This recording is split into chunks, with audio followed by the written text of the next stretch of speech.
आकाशवाणी भोपाल से प्रस्तुत हैं प्रादेशिक समाचार।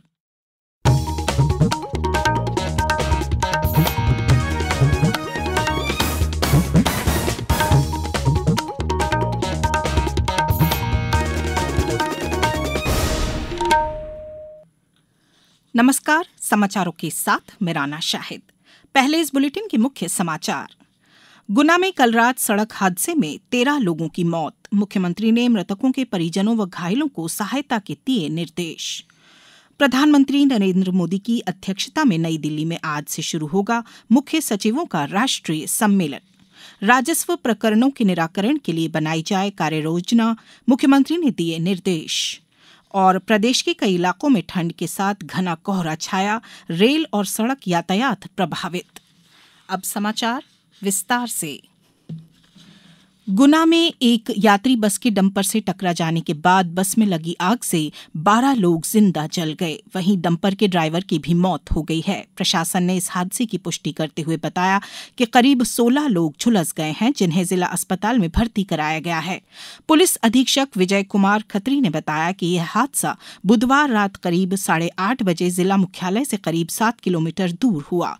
बस गुना से आरोन के लिए निकली, जिसमें 30 यात्री सवार थे। हादसे की सूचना मिलते ही मौके पर पुलिस और प्रशासन के अधिकारी पहुंच गए और फंसे लोगों को निकाला। देर रात तक मृतकों की शिनाख्त नहीं की जा सकी थी। मुख्यमंत्री डॉक्टर मोहन यादव ने इस हादसे पर शोक व्यक्त किया है। उन्होंने मृतकों के परिजनों को 4-4 लाख और घायलों को 50-50 हजार रुपए की सहायता के निर्देश दिए हैं। मुख्यमंत्री ने हर पहलू से घटना की जांच के आदेश दिए हैं।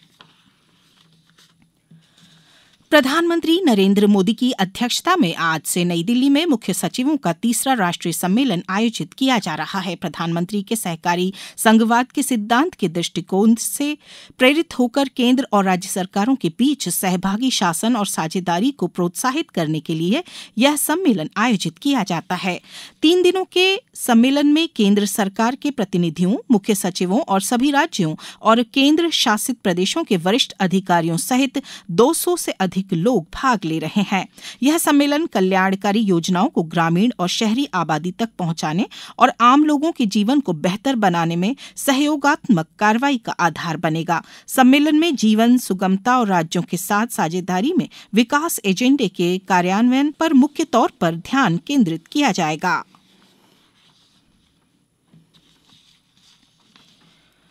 मुख्यमंत्री डॉक्टर मोहन यादव ने कहा है कि प्रधानमंत्री नरेंद्र मोदी की पहल पर देश में लागू की गई नई शिक्षा नीति 2020 में व्यावसायिक शिक्षा पर विशेष जोर दिया गया है। इसी के अनुरूप मध्य प्रदेश में व्यावसायिक शिक्षा के विस्तार के लिए किए जा रहे प्रयासों में और गति लाई जाए। मुख्यमंत्री डॉक्टर यादव कल मंत्रालय में स्कूल शिक्षा विभाग की गतिविधियों की समीक्षा कर रहे थे।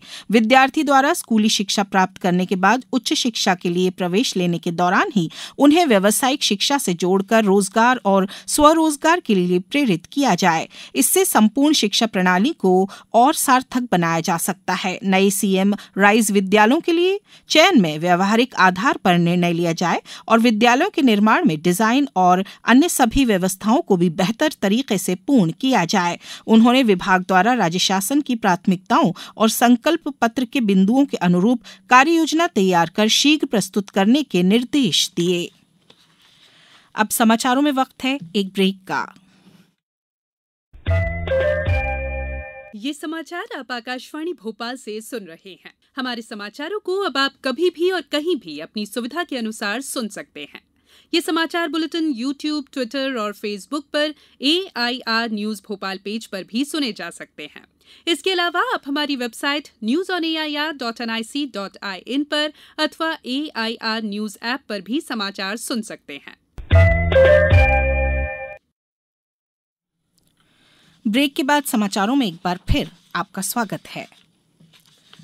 मुख्यमंत्री डॉक्टर मोहन यादव ने कहा है कि आम जनता के राजस्व से जुड़े कार्यों जैसे नामांतरण, बंटवारा, मालिकाना हक आदि का निराकरण करने के लिए मैदानी अमले की जवाबदेही सुनिश्चित की जाए। कार्ययोजना बनाकर राजस्व प्रकरणों को हल करें।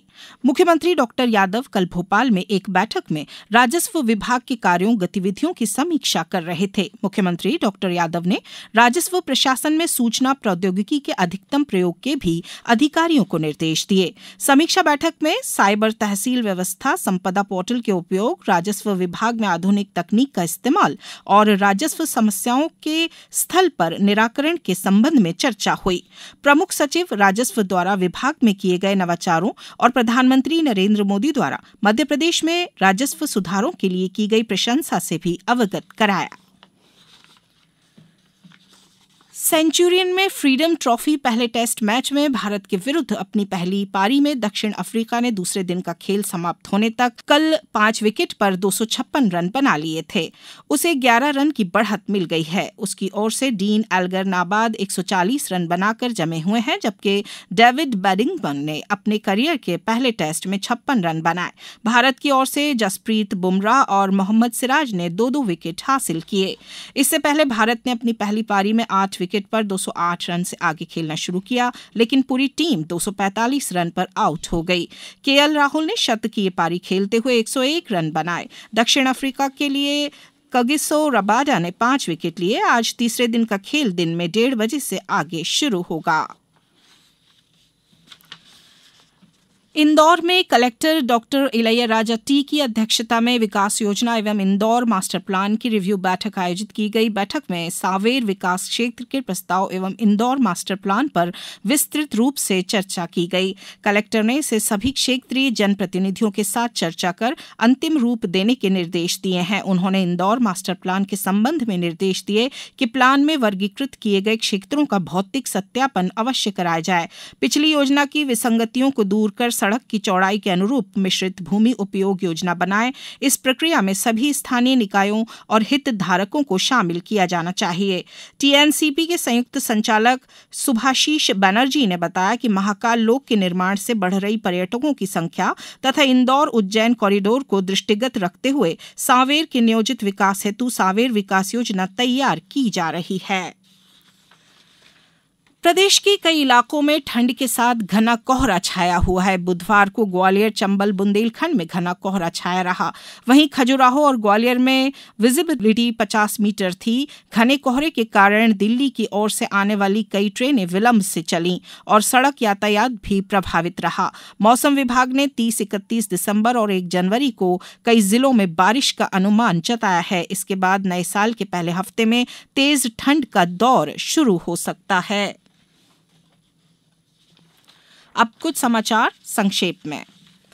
कटनी में विकसित भारत संकल्प यात्रा के तहत जिले के 6 ब्लॉकों की 12 ग्राम पंचायतों में शिविरों का आयोजन किया गया।